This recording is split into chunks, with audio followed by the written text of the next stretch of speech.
So, Right good on. morning or good night, depending on where you are in the world. And welcome to another interview of the Shield Dude on a Couch. I'm your host, Hector. And tonight I have Johnny Oravsky. He's the lead singer for the band Salem's Child. They're a heavy metal band from Indiana. And they put out an album, Unbound, back in August, a few weeks ago. So, first of all, Johnny, good night. How are you tonight? I'm doing well, sir. Thank you. How are you? I'm doing good. Indiana, I've been to some places in Indiana, and I have a I have a friend from my actual work who lives in Indiana. Really? What part of Indiana? I have no idea. Well, well, you get a hold of him and you tell him to get a hold of me, and we will get together and we will have fun. Yeah. I have to let him know about shows in his area so he can go see. So Salem's Child. So I listened to the album. So you guys are hard to pigeonhole because first of all, your vocal styles differs in the songs. So for people that don't know the band Salem's Child, tell us a little bit about the backstory of the band. Well, the backstory of the band, actually, the band Salem's Child has been a band for a long time. They were a band in the 90s and they broke up and they got together and I'd say 2012, maybe 2015, somewhere around there. And they started off as a studio project. And the next thing you know, they were gigging and they threw together a couple of EPs, and the production of them were wishy-washy at best. And they decided they wanted to really put some money into a a finished product. And when they went in and the singer that they had, his style and their style just really wasn't matching up. Mhm. And I had moved from Texas back to Indiana in 2019. And one of my friends on Facebook tagged me. And at the time, I really wasn't that good at navigating Facebook, so I didn't know what getting tagged was all about. All I knew is my buddy Roy Duncan was mentioning another band looking for a singer and me. And I got a hold of Roy. I said, "What's this all about?" And he said, "Scott Early's in the band, the drummer." And I Mhm. thought, well, if Scott's in the band, it's not a bullshit band, because I was in two bands with Scott Early before. And I said, well,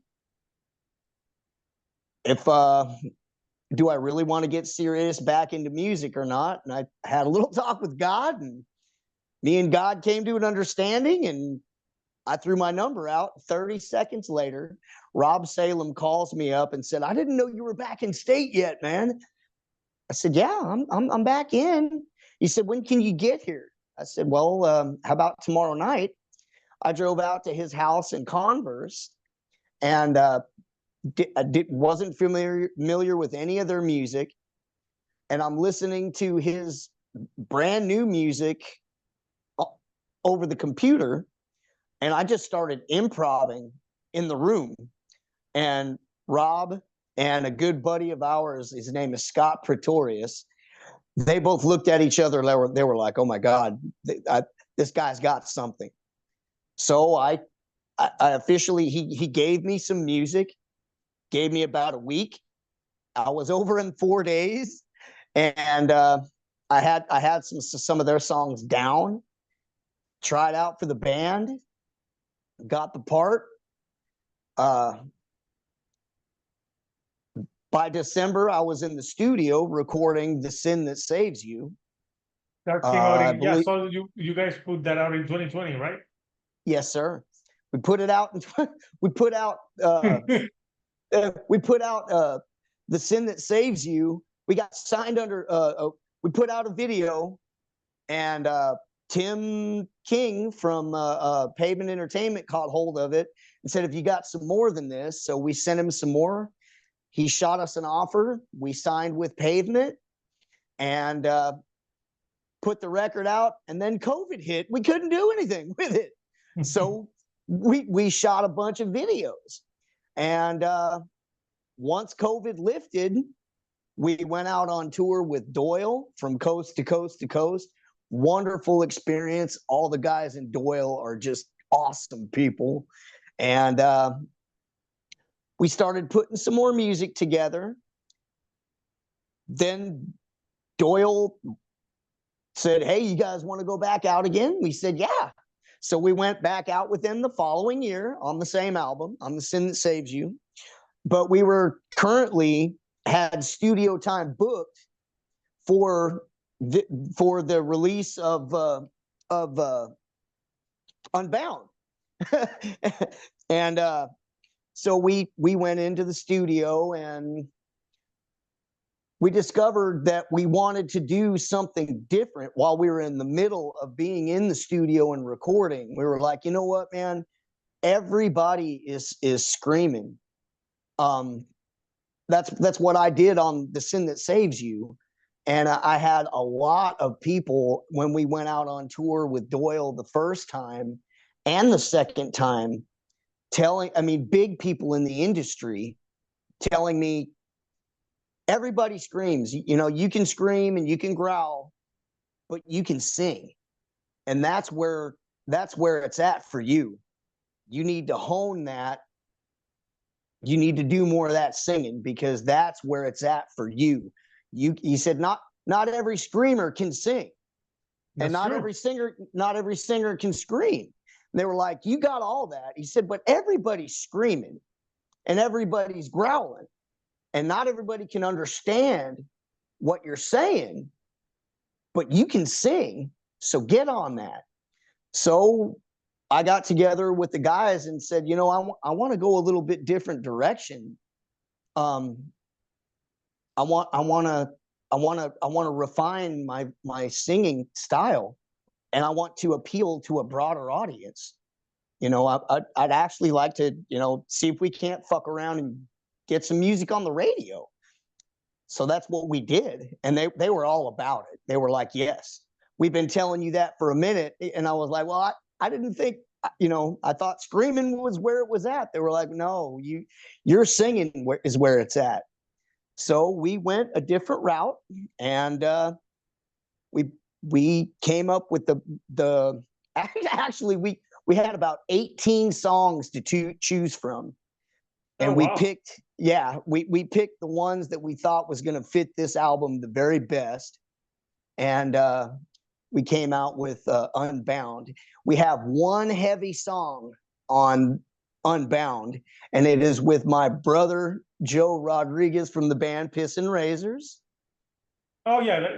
I was going to ask you about that song, because you have a guest vocals on that one. Yes. I've been knowing Joe for a long time, since he and I were kids in the Navy. We met in Yokosuka, Japan. Oh, wow. We were, yeah, and this was during the Gulf War, and he was on the USS Midway. I was on the USS Prairie, and we met on the bullet train going to Tokyo, Japan. And he said, "No, you don't want to go to Tokyo. You want to come with us." He took me to a town called Harajuku. On every Sunday, they block off city blocks in Harajuku, Japan, and line up bands on the street, like band on top of band on top of band on top of, in the whole city of Harajuku. And we had a ball. And that sounds fun, yeah. Yeah, so two metalheads, I was from California, he's from El Paso, Texas, but he and I both had love for heavy metal. And Joe is so naturally gifted on anything: guitar, bass, drums, vocals. I mean, he's just one of those very gifted musicians that comes natural. You know, he used to teach me a lot on guitar when we were kids. And then 30 years later, we meet back up, and this was about 15 years later. We met back up, and I had no idea he was the singer for one of my favorite bands, because when we were in the Navy, we had short hair. We you both can't have the long hair. right. We both got out, and then we grew our hair.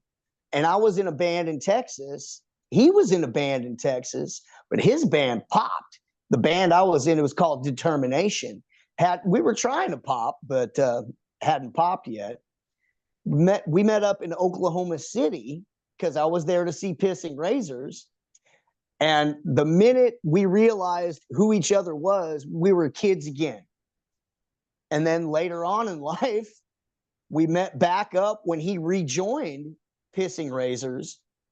And this is after Salem's Child was signed.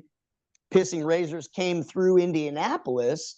We shared the show at the Melody Inn, and the show went real well. And Joe said, "Hey man, if you ever want me to come over and help you on any songs, call me up. We'll do this." And that's just what I did. I called him up and said, "Here, we're sending you music stems of this song called The Reaping. The lyrics are already written. These are your parts. Do me a favor and sing the whole song and the backups, and we'll splice it in where it belongs." So he did. And then we flew him out to Indiana to shoot the video. And then we did some more overdubbing tracks together and gang vocals. And we shot the video for The Reaping, and it was a wonderful time. And we're going to be going out on tour with Pissing Razors in October. So that's awesome. I can't wait. So you're going to play that song live, I assume. Oh, totally. Yeah. Yeah. Oh, yeah. Yeah, together. Yeah, and will you go on their set and sing a song with them too? Oh, if I can, I would love to. I would love to sing Mass Corruption with Joe. Yeah.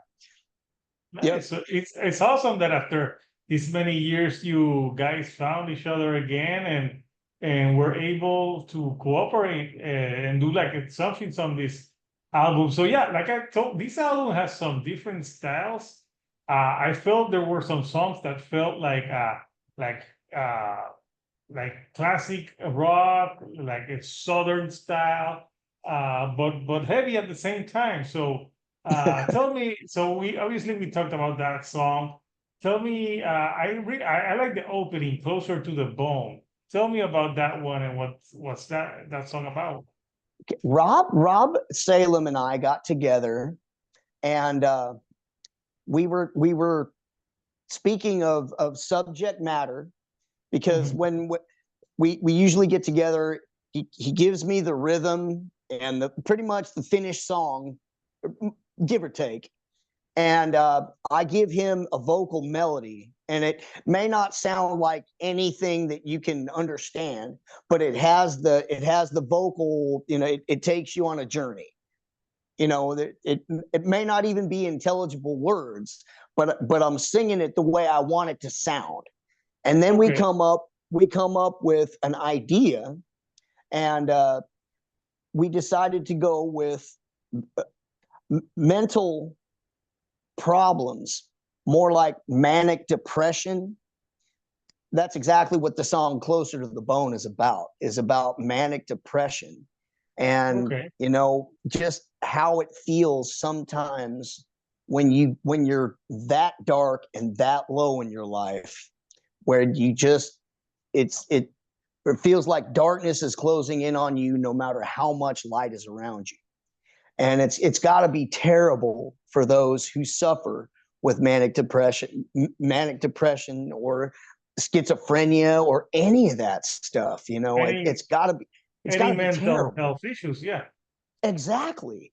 And some people just, my heart goes out to those folks, because I'm a happy-go-lucky guy. I mean, I'm not a big tough guy, and or anything like that. I'm a really happy-go-lucky dude.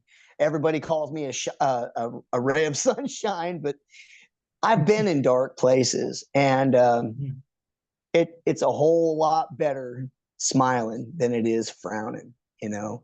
So my heart goes out to anybody who has any mental disability like that, because man, I just can't see living life not being happy. You know what I mean? No, yeah. Yeah, and sometimes, there's a lot of people that rock stars that we lost that we see them smiling, Chester Bennington from Linkin Park. He looked like he Yeah, was happy, smiling, and you never know. exactly. Chris Cornell, same way. Really, You know, that one really shocked me because it, Chris Cornell, like he was like older. So I didn't, but maybe I thought it would have happened in the 90s. So that one took me by surprise when it happened. it took me by surprise too. Actually, when I was told about Chris Cornell and the way that he died, it stopped me in my tracks. And One of then my when I favorite when, vocalists ever. mine too, and Chester Bennington, a lot. You know, you don't have to be heavy thrash to be in my book of tops. And Chester Bennington, to me, was one of the greatest vocalists of our time period, hands down. And that literally put me to my knees when I was told that he killed himself because he was manically depressed. I mean, Mhm. I was so bummed out because of that. I was like, no way. And Chris Cornell the same way, not maybe quite as hard, but Chester, that hit me hard when I was told that he killed himself. It that breaks my heart. You know what I mean? Because Yeah. I would have wanted to have met both of those guys someday. You know? Yeah. I actually saw Chris Cornell in 2003 Lollapalooza performing with Audioslave. So I got to see him perform live. Oh Uh, man, great voice. So I saw them with Soundgarden a long time ago. I didn't see Soundgarden, but the same thing with Scott Weiland. I saw him with Velvet Revolver and then with Stone Temple Pilots. But yeah, Yeah, but it's yeah, sometimes it happens, like you never know what's happening in someone's mind. So you're right. and you have but you have uplifting songs too, like Rise and Conquer. Yep. And you have anthems like No Peace, No War. Uh, and I like the last one, She Sells Sanctuary. That's a great title. Right. So, yeah. So for you, like, Johnny, when you're writing the lyrics, what's your process for writing lyrics? Actually, what I do is Rob and I are the collaborators, Mhm. and whether he's got an idea or I've got an idea, we take it and we run with it. Um, I throw out, I jot down, you know, this is what I want to get across. And Rob, he's very educated. To me, Rob Salem is a genius with words. Sometimes he'll take my lines verbatim and leave them alone, or he'll take them and he will make them. He'll he'll he'll he'll add the punch of what I'm trying to say, and I couldn't do it without Rob and have it be as effective. I don't believe it's kind of like a Lennon and McCartney type thing. You know what I mean? Oh, yeah, yeah. Plus, it gets a little bit of pressure out of you Oh yeah. because you have someone who can also write with you and you can bounce ideas of each other. Every So, now and again, Rob will come up and he'll have a song finished. I mean, it'll be done. He'll be and he'll send me some music stems on the drive and be like, dude, listen to this. I'll be on my way over to his house to record, because we do a lot of uh, pre-production, and I'll be on my way to his house, and I'll get something on the phone while I'm on the way to his house of him singing like the song "The Reaping." he wrote every word to the, well, almost every word. I think I may have a line in there or two, but he had the whole song. He's like, dude, I want that. And I heard it and I was like, dude, that is badass. No, we're keeping it just like that, you know. And I sang it my way, you know, using his words with my intensity. And he was just like, oh yeah, that's the way to go. And every now and again, you know, I'll go in and record it, and I'll play it back throughout the week or whatever, and be like, all right, I like this, I love this, I don't like that, I want to change this. And then I'll go back in the next week and I'll do it different, and we'll just get it to where we think it's as close to perfect as we can get it. And then we go into the studio with it for the final touches, and then final mix and master. Yeah, and then you got the album. So I wanna show the artwork. I know you have the vinyl right there. That I you showed do. it. I'm really excited because this is the first record that I've ever been on. That you ever been on? Yeah, I mean, yeah, this is the first real record that I've actually ever been on ever. It's all Okay. it from a long time ago. It was cassette tapes, and then it was CDs. CDs, you Mhm. know, and then everything went digital, and then all of a sudden all the records started coming back. I was like, dude, Rob, we've got to get physical copies of some vinyl, man. It's the only thing I'm not on. And he was like, yeah, bet. So that's what we did. We printed I don't know how many hundreds of these, but we've got a bunch of them. And I'm really excited. This is my personal. Yeah. So that was yours. So you said that you're going on tour. When is the tour starting? It's gonna be in October, right? So a month from Yes, now. sir. Yes, sir. Well, in a month from now, it's going to start on October 11th. It's a short 2 week run, and it ends, I believe, on the 17th. We're just touring Texas, Oklahoma, and Kansas. Okay.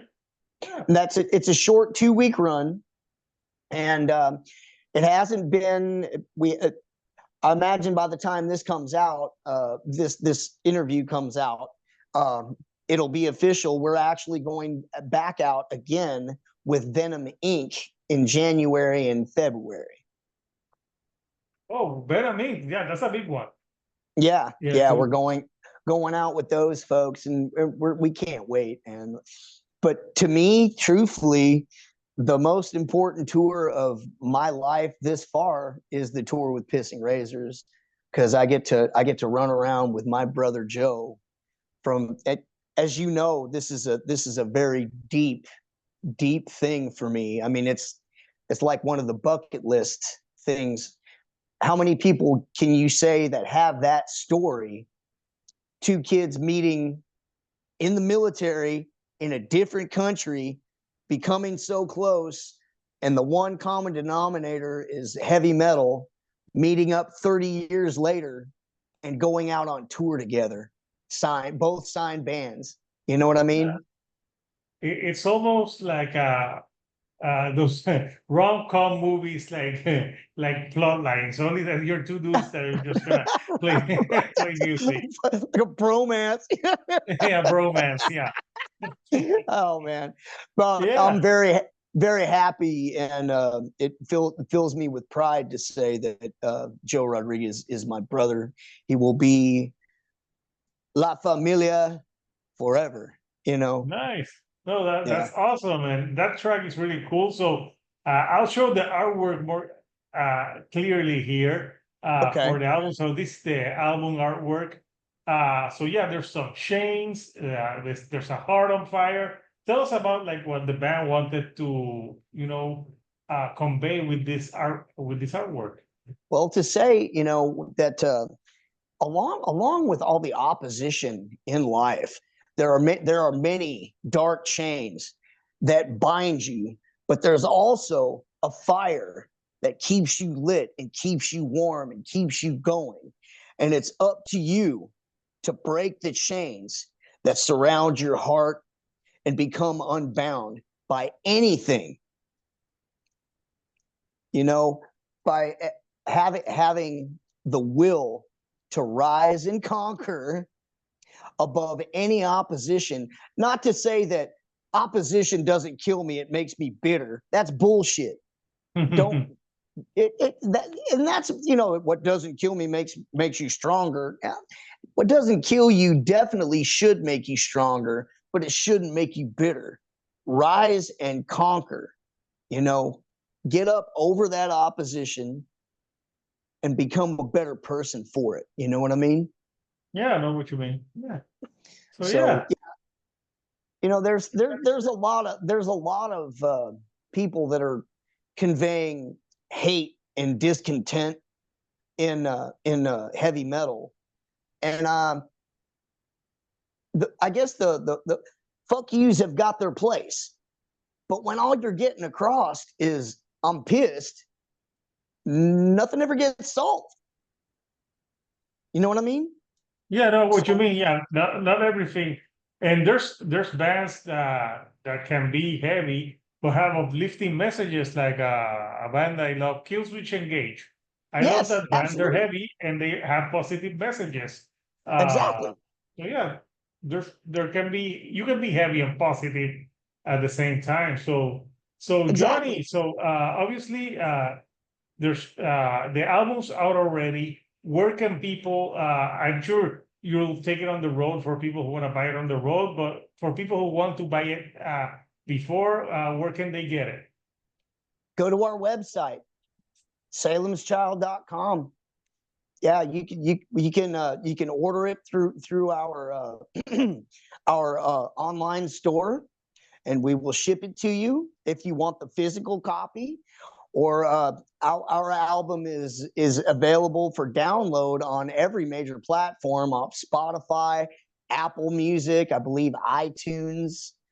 You can download that if you feel, or if you go on YouTube and stream our videos, and which we highly recommend on all fronts.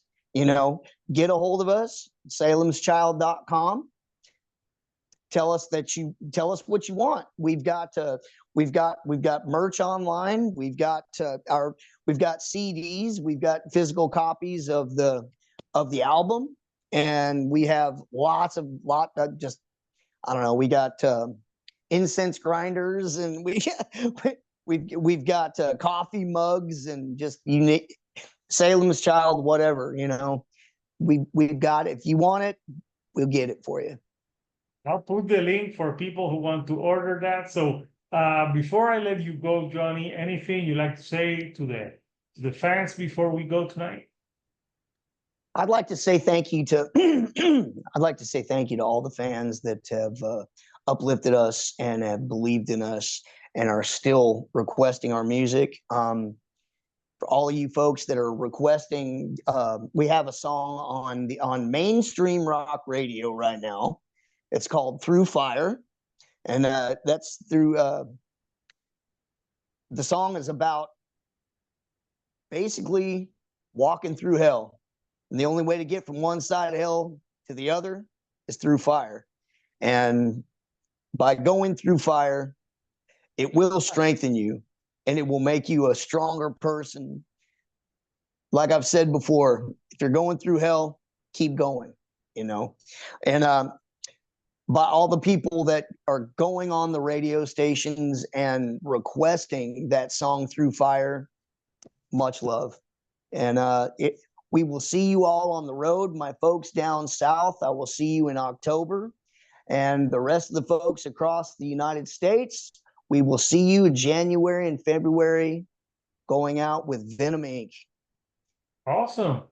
So you heard it here first on the Shield Dude on a Couch. So Johnny, thank you for joining me from Indiana to Puerto Rico to chat about metal, the band, and everything in between. So until next time, Couchers, this is Hector, the Shield Dude on a Couch, and I'll see you all right here on the couch. Thank you and goodbye.